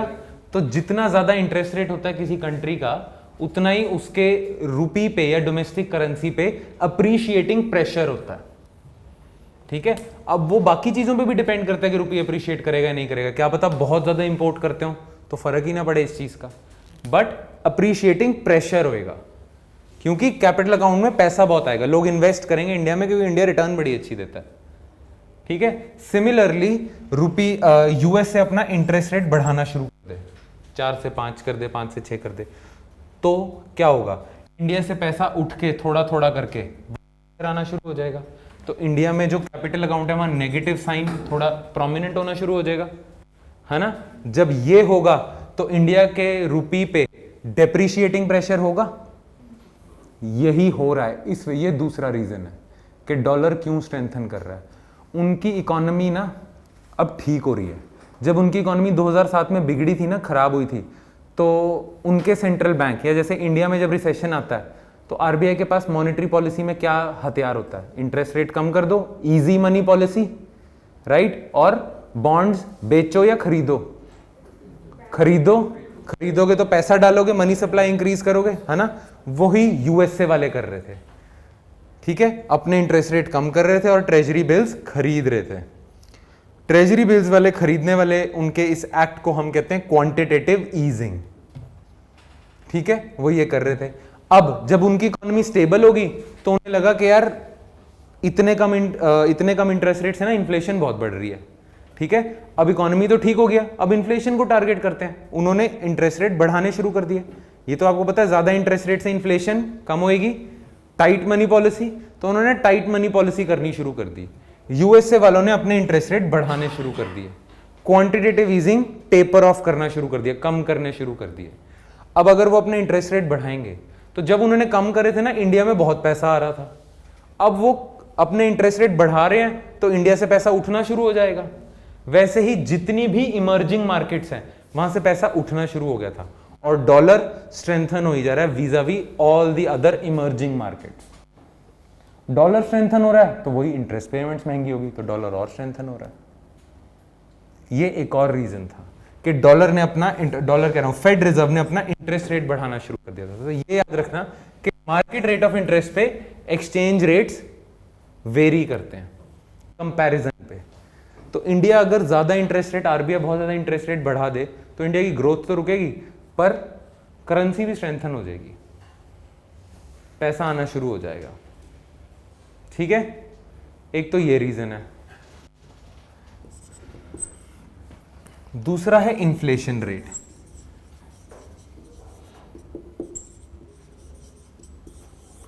एक्सचेंज रेट को आप इतना वेरी ना करना। अगर इंडिया की इकोनॉमी में इन्फ्लेशन ज्यादा है, यूएसए में इतनी इन्फ्लेशन नहीं है, तो इंडिया के प्रोडक्ट्स क्या होंगे? महंगे। अगर इंडिया के प्रोडक्ट्स महंगे होंगे, अगर इंडिया में इन्फ्लेशन ज्यादा है, यूएसए में नहीं है, तो इंडिया के प्रोडक्ट्स महंगे हो रहे हैं, यूएसए के इतने महंगे नहीं हो रहे हैं। अगर इंडिया के प्रोडक्ट्स महंगे हो रहे हैं तो इंडिया के एक्सपोर्ट्स कम होंगे। इंडिया के एक्सपोर्ट्स कम होंगे तो इंडिया के रुपी पे अप्रिशिएटिंग प्रेशर है या डेप्रिशिएटिंग? डेप्रिशिएटिंग, तो इन्फ्लेशन रेट पे भी वेरी करेगा। ठीक है जी, क्लियर। एक और स्टेटमेंट है, कहते हैं जब आपकी जीडीपी बहुत ज्यादा ग्रो करती है ना, तो आपके रुपी पे या आपके करेंसी पे डेप्रिशिएटिंग प्रेशर होता है। जब आपकी एकदम से जीडीपी ग्रो करती है तो उससे क्या होगा? आपकी एग्रीगेट डिमांड भी बढ़ेगी। आपकी एग्रीगेट डिमांड बढ़ेगी तो आपके इंपोर्ट्स भी बढ़ेंगे। आपके इंपोर्ट्स बढ़ेंगे तो रुपी पे अप्रिशिएटिंग प्रेशर है या डेप्रिशिएटिंग? डेप्रिशिएटिंग। इंपोर्ट्स बहुत ज्यादा कर रहे हो, ऐसा ही होता है। एक और चीज होती है, मान लो आपकी इकोनॉमी ग्रो नहीं कर रही, पर आप ना एक इकोनॉमी को एक्सपोर्ट करते हो, उनकी इकोनॉमी बहुत ज्यादा ग्रो कर रही है, तो उनकी इकोनॉमी ग्रो करेगी तो उनकी डिमांड भी ग्रो करेगी, उनकी डिमांड ग्रो करेगी तो वो आपसे भी इंपोर्ट करना शुरू कर देंगे, आपसे इंपोर्ट करेंगे तो आपकी इकोनॉमी बढ़ना शुरू हो जाएगी। इसीलिए कहते हैं कि बूम्स, बूम समझते हो, बूम, इकोनॉमिक बूम है ना, बूम्स एंड रिसेशन ट्रैवल टुगेदर। एक कंट्री में रिसेशन आएगा ना, बाकी जगह फैलना शुरू हो जाएगा। क्यों फैलेगा? क्योंकि सारी इकोनॉमीज कनेक्टेड है।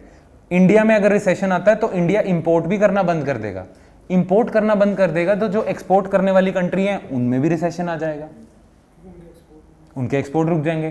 ठीक है, तो किसी एक कंट्री में रिसेशन आएगा, उस पर कोई और कंट्री डिपेंडेंट होगी, उसमें भी रिसेशन आ जाएगा, ऐसे फैलता जाएगा। ब्राजील 2013-14 के बाद खत्म ही हो गया था, बुरी तरह बैंड ही बच गई थी इकोनॉमिकली, पॉलिटिकली उनका प्रेसिडेंट इंपीच करा था। ठीक है, वहां पे फैल गया, इतने बुरे हाल, मतलब इस एकदम ना सारे चारों तरफ से बाजे बजने लग जाएं, वो हुआ था ब्राजील के साथ। ठीक है, स्टार्ट पता है कहां से हुआ था? ब्राजील की इकोनॉमी चढ़ रही थी बिकॉज चाइना उनसे बहुत सामान खरीदता था, कमोडिटीज। ठीक है, काफी सामान खरीदता था। चाइना की इकोनॉमी ने ना 1 परसेंटेज पॉइंट का डिप दिखाया, 7% ग्रोथ रेट से 6% हो गए, डिप दिखाया। अगर चाइना की इकोनॉमी बड़ी बहुत है, चाइना की इकोनॉमी सेकंड लार्जेस्ट है, लार्जेस्ट ही है पीपीपी टर्म्स में, तो चलो ठीक है, चाइना की इकोनॉमी ने इतना सा डिप दिखाया और उनकी इतनी सी डिमांड भी कम होगी। अगर इकोनॉमी कम होती है उनकी एग्रीगेट डिमांड भी कम होगी, तो इतने पॉइंट से उनके इंपोर्ट्स भी कम होंगे। उनके इंपोर्ट जरा से कम क्या हुए, ब्राजील से जो इंपोर्ट होता था सामान चाइना के लिए, वो भी बुरी तरह कम हो गया। अच्छा, ब्राजील की इकोनॉमी डिपेंडेंट ही चाइना को एक्सपोर्ट करके थी। चाइना की जैसी डिमांड कम हुई, चाइना के लिए तो 1 परसेंटेज पॉइंट का फर्क है, ब्राजील तबाही हो गया, लाखों काफी लोग अनएम्प्लॉयड हो गए, फैक्ट्रियां बंद हो गई, सारी चीजें खत्म हो गई। अच्छा, जब इकोनॉमी में अनएम्प्लॉयमेंट होती है ना बहुत ज्यादा, तो आपकी नजरें करप्शन पे भी जाती हैं। 2011-12 में 2G, आपको लगता है 2G कोल स्कैम से पहले कोई स्कैम ही नहीं होते थे इंडिया में? पहले सब साफ था, गांधी राज था, उसके बाद स्कैम होने शुरू हुए हैं। ठीक है, पर अनएम्प्लॉयमेंट बुरी तरह बढ़ गया था। और फिर आपको दिखता है कि मेरे पास पैसे नहीं और ये मंत्री इतना पैसा कमा रहे हैं, तो स्कैम्स की तरफ, पॉलिटिकल करप्शन की तरफ ध्यान जाता है। ब्राजील में भी यही हुआ, अनएम्प्लॉयमेंट फैल गई। दिल्मा रूसेफ जो उनकी प्रेसिडेंट थी, उनकी पार्टी पे कई करप्शन स्कैंडल्स हो गए थे, उन्होंने प्रेसिडेंट इंपीच करने को कह दिया। और ऐसे ही करते करते फिर जीका भी आ गया उधर से, चलो सारे बैंड बजा रहे हैं, मैं भी बजा लेता हूँ, बहती गंगा में मैं भी हाथ धो लेता हूँ, जीका वायरस भी आ गया और ये चीज होगी।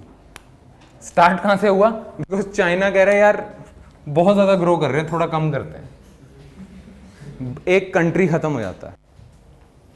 ठीक है, 6 से भी थोड़ा कम ही गया था, बट ब्राजील डिपेंडेंट था उन पे, तो चाइना का हल्का सा रिसेशन ब्राजील में तगड़ा रिसेशन ले गया, और ब्राजील के रिसेशन से उसके आसपास की कंट्रीज पे भी इंपैक्ट होता होगा, ऐसे चल रहा था। So that is why बूम्स and recession travel together.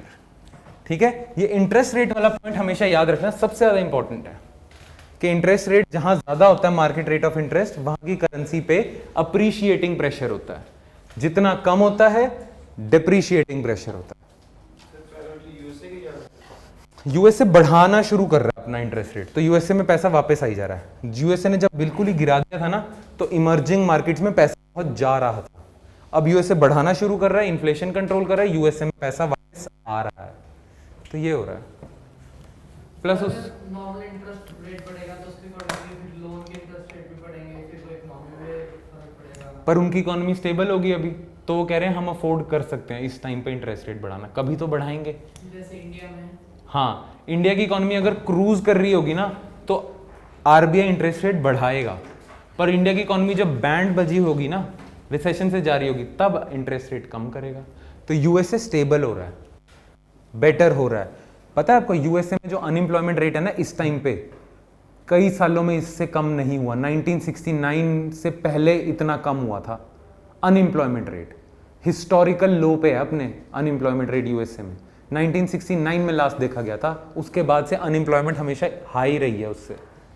अब डोनाल्ड ट्रंप के राज में, ठीक है, सोचा नहीं था किसी ने, ठीक है, उसके राज में इतना कम है, मिनिमम पे चल रहा है उनका अनएम्प्लॉयमेंट रेट, कुछ 2 या 3% के आसपास। हम सोच सकते हैं 2 या 3% के आसपास अनएम्प्लॉयमेंट रेट, और वैसे भी बहुत सारी कंट्रीज नहीं सोच सकती। एट दिस मोमेंट ये चल रहा है, 1969 का रिकॉर्ड ब्रेक करा है, तो वो अगर कहता है ना I am the best president ever, तो वो थोड़ी ओवर स्टेटमेंट हो जाती है, बट थोड़ा सा बेटर तो कर रहा है वो इकोनॉमिकली। रिपब्लिकन्स का थोड़ा टाइम ठीक चल रहा है, यूएसए में काफ़ी इकोनॉमी अच्छे से परफॉर्म कर रही है। देखते हैं कितने टाइम तक करती है, because बूम्स and recessions if travel together they don't last also very long, थोड़े टाइम के लिए ही होते हैं। हर इकोनॉमी ऐसे ही चलती है, रोलर कोस्टर राइड। कोई इकोनॉमी ऐसे नहीं चलती कि ऊपर ही चढ़ी जा रही है, चढ़ी जा रही है। चाइना दिखा रहा है काफ़ी टाइम से ऊपर चढ़ाव, वो अलग चीज़ है, पता नहीं क्या हो रहा है वो, बट या ऐसे होती है इकोनॉमी, रोलर कोस्टर है। ठीक है, ये चीज़ है। अब पूरे एक्सटर्नल सेक्टर में ये सारा बेसिक है एक्सटर्नल सेक्टर का, ठीक है। हमारा काफ़ी हद तक का जो एक्सटर्नल सेक्टर है ये खत्म हो जाता है। एक बारी जो कुछ भी लिखा है या जो कुछ भी हमने डिस्कस करा है, एक बारी go through and ask me anything.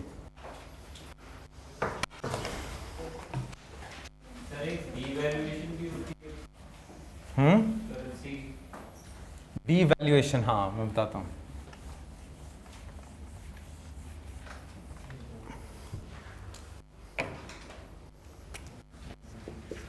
तीन टाइप के वो थे करेंसी रेट रिजीम। कौन से थे? फिक्स्ड, फ्लोटिंग और मैनेज या डर्टी। तो फ्लोटिंग में अगर करेंसी ऊपर नीचे होती है तो उसे कहते हैं अप्रिशिएट या डेप्रिशिएट।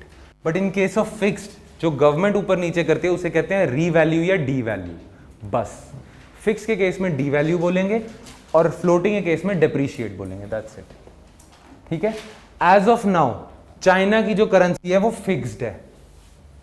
चाइना के जो युआन है ना वो फिक्स्ड एक्सचेंज रेट फॉलो करते हैं। तो चाइना के बारे में जब भी बात करते हैं ना तो वो कहते हैं दे हैव डीवैल्यूड देयर करेंसी या रीवैल्यूड देयर करेंसी।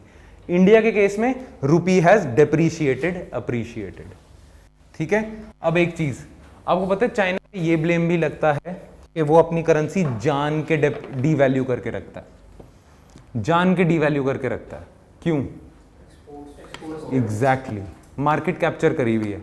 वर्ल्ड की 70% इलेक्ट्रॉनिक्स मार्केट चाइना के थ्रू होके जाती है, 70 to 60% मोबाइल मार्केट चाइना के थ्रू होके जाती है।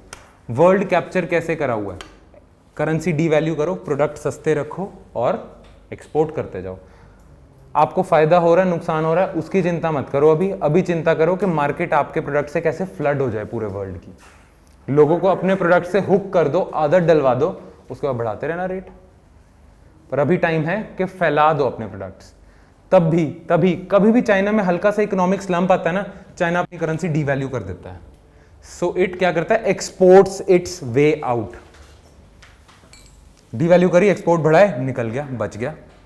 तभी तो डोनाल्ड ट्रंप आग बबूला हुआ पड़ा है चाइना के अगेंस्ट। उसने यही बोला है कि ये क्या तरीका है, तुम तो मार्केट को मैनिपुलेट कर रहे हो अपने एडवांटेज के लिए और दूसरों के डिसएडवांटेज के लिए।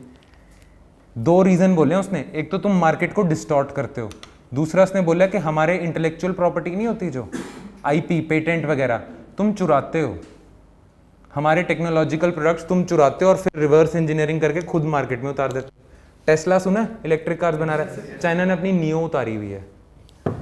टेस्ला है, उसका कौन है? इलॉन मस्क, ठीक है ना, चाइना का एक नियो है, चाइना ने इलेक्ट्रिक कार्स बना रहा है, ठीक है। और टेस्ला के शेयर प्राइसेस गिरे, नियो के शेयर प्राइसेस ऊपर भी होने लग गए, क्योंकि टेस्ला की कुछ प्रॉब्लम्स चल रही हैं, तो उनके डोमिनेंट शेयर होल्डर्स मार्केट से पैसा निकाल के नियो में डाल रहे हैं।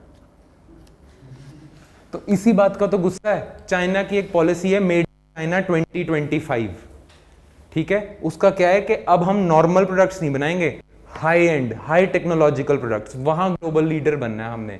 AI, artificial intelligence, internet of things, big data, इन सारी चीजों में, साइबर, उसमें वहां के प्रोडक्ट्स बनाने। अब छोटी चीजें हम किसी और को दे देंगे, बना इंडिया, बांग्लादेश वगैरह जो इन्होंने बनाना है बना लो। हम बनाते हैं हाई एंड प्रोडक्ट्स, पर उसके लिए उन्हें वो चाहिए नॉलेज आ रही है अमेरिका के पेटेंट्स चुरा के, और इसीलिए वो आग बबूला हुआ पड़ा डोनाल्ड ट्रंप। एक तो आप जान के डीवैल्यू करते हो, हमारा सामान आप खरीदते नहीं और हमें बिकवाते रहते हो, साथ साथ हमारे जो नॉलेज है वो भी चुरा रहे हो। ये चीज है। सर करप्शन से कैसे रेट गिरता है? करप्शन से कैसे? करप्शन से कैसे गिरेगा रेट? करप्शन से इकोनॉमी ठीक ना हो, इन्वेस्टमेंट बंद हो जाएंगी। जैसे मान लो ऐसे हो सकता है कि बिल्कुल ही करप्शन काफी ज्यादा हो रखी है, तो बाहर के लोग इंडिया में आएंगे नहीं। वॉलमार्ट कहता है यार यहाँ क्या इन्वेस्ट करूँ, इतनी करप्शन तो है, पैसा तो कुछ बनेगा नहीं, सारा ब्यूरोक्रेट्स को देना पड़ेगा, तो छोड़ मैं इधर एफडीआई नहीं करता। एफडीआई नहीं करेगा तो फिर क्या होएगा, कैपिटल अकाउंट में प्लस का साइन जो डोमिनेंट था नेगेटिव हो जाएगा, तो फर्क पड़ेगा। बट ऐसा क्वेश्चन ही पूछेंगे, और अगर ऐसा क्वेश्चन पूछे तो आपने इग्नोर ही करना। वैसे हर चीज का ना इकोनॉमिक्स में एवरीथिंग इज इंटरकनेक्टेड, हर चीज का हर चीज पे फर्क पड़ता ही पड़ता है। ठीक है जी। सर इसका मतलब इंडिया को फिक्स पॉलिसी नहीं अपनानी चाहिए दोबारा से? नहीं नहीं नहीं नहीं नहीं, मैनेज ही नहीं कर पाएंगे। उसका रीज़न है, उसके बारे में भी बात करेंगे, बट मैनेज नहीं कर पा रहे थे तभी तो फ्लोट किया, इसीलिए। फिक्स्ड चाइना कर सकता है, अभी हमारे लिए डिफ़िकल्ट है, हम डेमोक्रेसी हैं, उनका अथॉरिटेरियन सिस्टम है, बहुत सारे रीजंस हैं। चाइना का अलग सिस्टम है। चाइना इकलौती ऐसी डिक्टेटरशिप टाइप या अथॉरिटेरियन सिस्टम है जो सक्सेसफुल हो रहा है, बहुत कम होते हैं। ठीक है, ये चीज़ है। ओके, देख लिया, एक बारी नज़र मार ली। ठीक है, चलो, ये था मेन एक्सटर्नल सेक्टर मोटे मोटे तौर पे। ठीक है, अगर इसको अच्छे से एक बारी बिल्कुल मसल मेमोरी का पार्ट बनाना है, और मतलब कुछ छोटी मोटी और डिटेल्स हैं उनको समझना है, तो मैक्रो इकोनॉमिक्स का छठा चैप्टर है। ठीक है, एक्सटर्नल सेक्टर नाम से ही, वो एक बारी रीड जरूर करना। कोई डाउट हो तो मुझसे पूछ लेना। ओके, चलो, मैक्रो इकोनॉमिक्स इसके साथ हमारी खत्म होती है थोड़े टाइम के लिए, बिकॉज आज थोड़ी आपकी क्लास जल्दी हो जाएगी। हम देख लेते हैं कि इंडियन इकोनॉमिक का स्ट्रक्चर कैसा है। ठीक है, तो इकोनॉमिक स्ट्रक्चर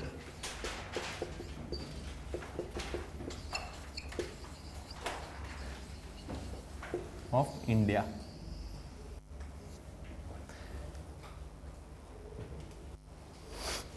आपको याद है पहली क्लास में इकोनॉमिक्स की, ठीक है, हमने एक वर्टिकल सा बनाया था कि कौन से चैप्टर किस किस टॉपिक में होंगे।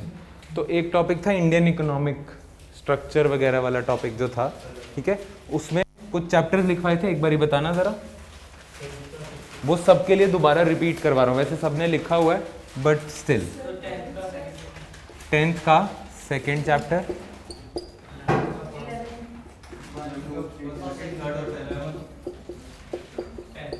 बस यही है ना, ये था। इससे ना आपको इंडियन इकोनॉमिक की, हाँ, एवोल्यूशन लिखा होगा, एवोल्यूशन ऑफ इंडियन, हाँ, इससे तो आपका इकोनॉमिक स्ट्रक्चर क्लियर हो जाएगा, इंडिया की इकोनॉमी का क्या है और ये कैसे इवॉल्व हुआ है सिंस इंडिपेंडेंस से, ब्रिटिश से आज़ाद होने के बाद से लेके अब तक हमारी इकोनॉमी कैसे इवॉल्व करी है, कैसे चेंज हुई है। इंडिया में 10th 5 ईयर प्लान में इंडिया को कह दिया था कि agriculture is the prime moving force. ठीक है, आज भी आरबीआई को अगर इंटरेस्ट रेट कम करने या बढ़ाने हैं, उसके लिए आरबीआई को पता है किसका वेट करना पड़ता है, मॉनसून फोरकास्ट का। ठीक है, उसका मतलब एग्रीकल्चर इंपॉर्टेंट है। 2018 में हम आज भी बारिश की वजह से हमारी इंडस्ट्रियल पॉलिसी या मॉनेटरी पॉलिसी डिसाइड होती है। ठीक है, सो इतनी डिपेंडेंस है हमारी, काफ़ी ज़्यादा। भारत एक कृषि प्रधान देश है, कहीं सुना हो किसी ने? ठीक है, कृषि प्रधान है, कृषि किसानी फार्मिंग, उसका इफेक्ट है, बहुत ज़्यादा है। उसके रीजंस है बहुत सारे।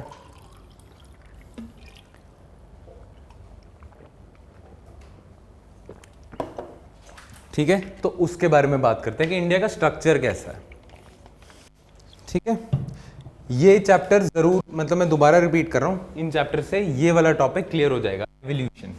इसके बारे में डिस्कस कर लेते हैं थोड़ा सा। ठीक है जी, तो इकोनॉमिक्स को ना इकोनॉमिक स्ट्रक्चर को मोटे मोटे तौर पे ना 3 पार्ट्स में डिवाइड कर लेते हैं। ठीक है, सेक्टर्स में, 3 सेक्टर्स में। पहला सेक्टर का नाम है agriculture and allied activities.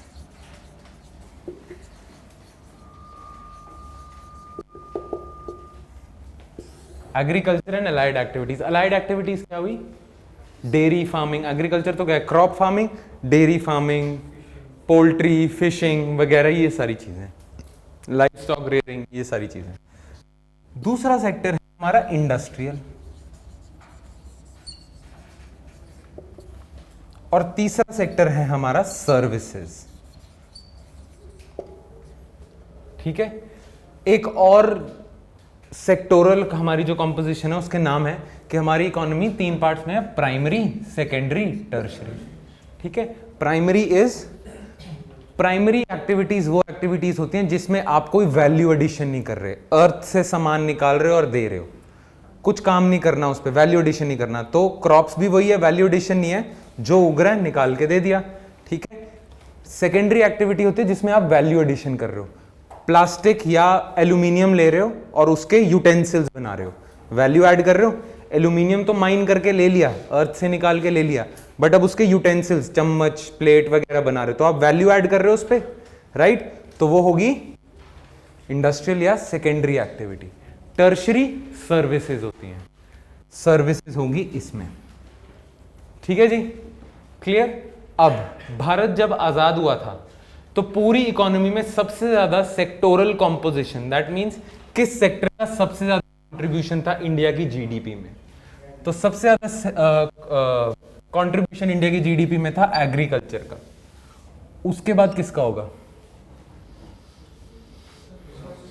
Services, बिल्कुल सही, तुमने ही सबसे मतलब बेटर गेस किया, बाकी कोई नहीं बोल पाता, सब इंडस्ट्री कहते हैं। और फिर है इंडस्ट्री। अब क्या है?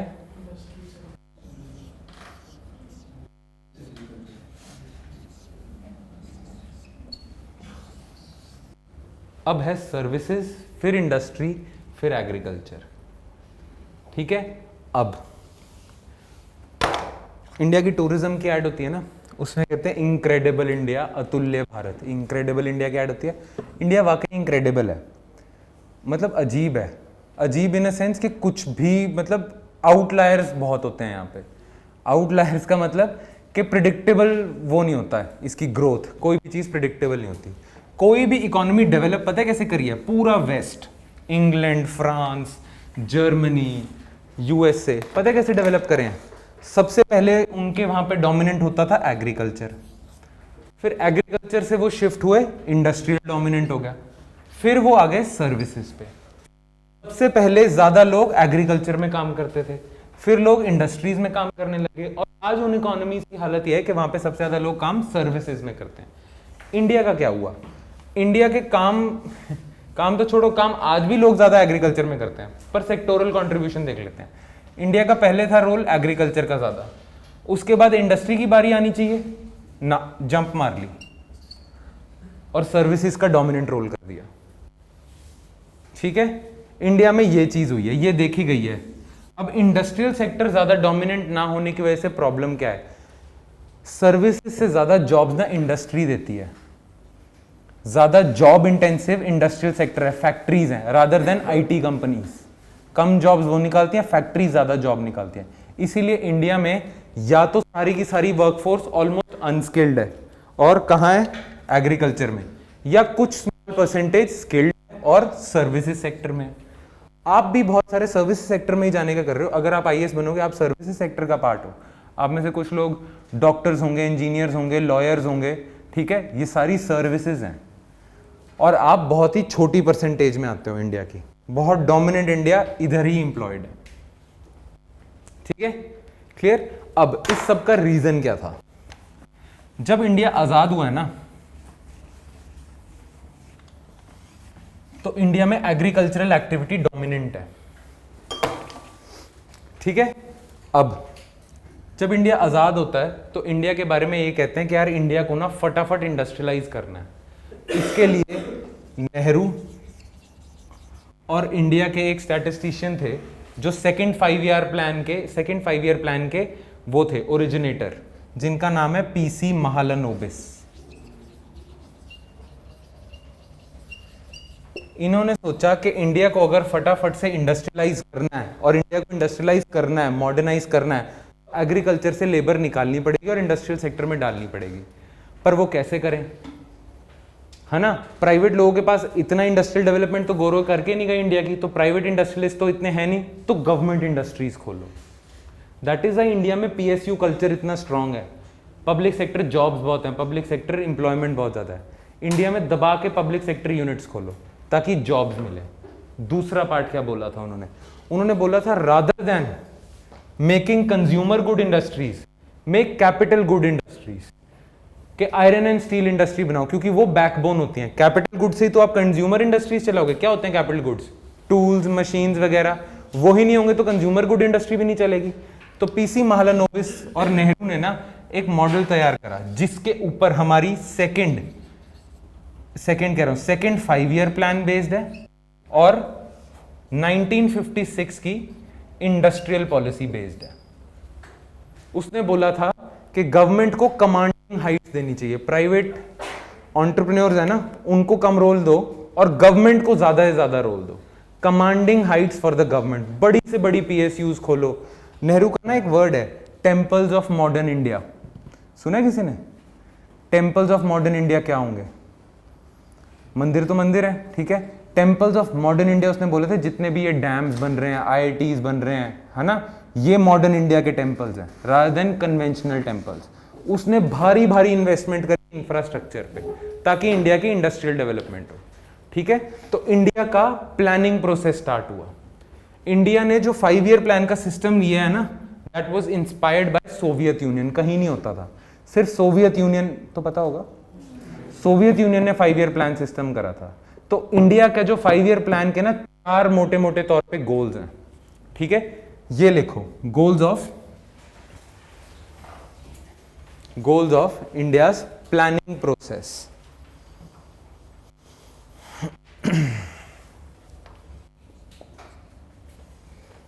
पहला होगा इक्विटी।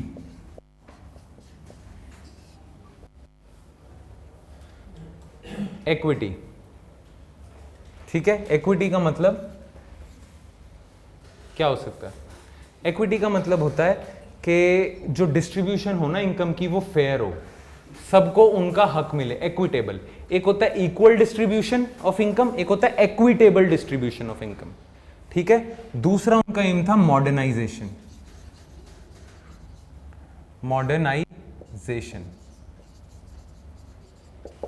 कि फटाफट इंडिया मॉडर्नाइज कर दे। तीसरा उनका एम था रैपिड इकोनॉमिक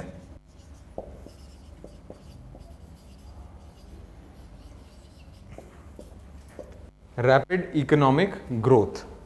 इक्विटी होगी, मॉडर्नाइजेशन होगी, रैपिड इकोनॉमिक ग्रोथ होगी, और fourth I am forgetting, there was something, चलो उस पर देखते हैं अभी, ठीक है। Equity means fair distribution, modernise means economy modernise कर रही है, बेटर हो रही है, और रैपिड इकोनॉमिक ग्रोथ फटाफट से इकोनॉमी को जल्दी से जल्दी हाई ग्रोथ रेट्स हों। ये सोचा गया था, इस बेस पे इंडिया को मॉडर्नाइज करने की बात की जा रही थी। बट हुआ क्या?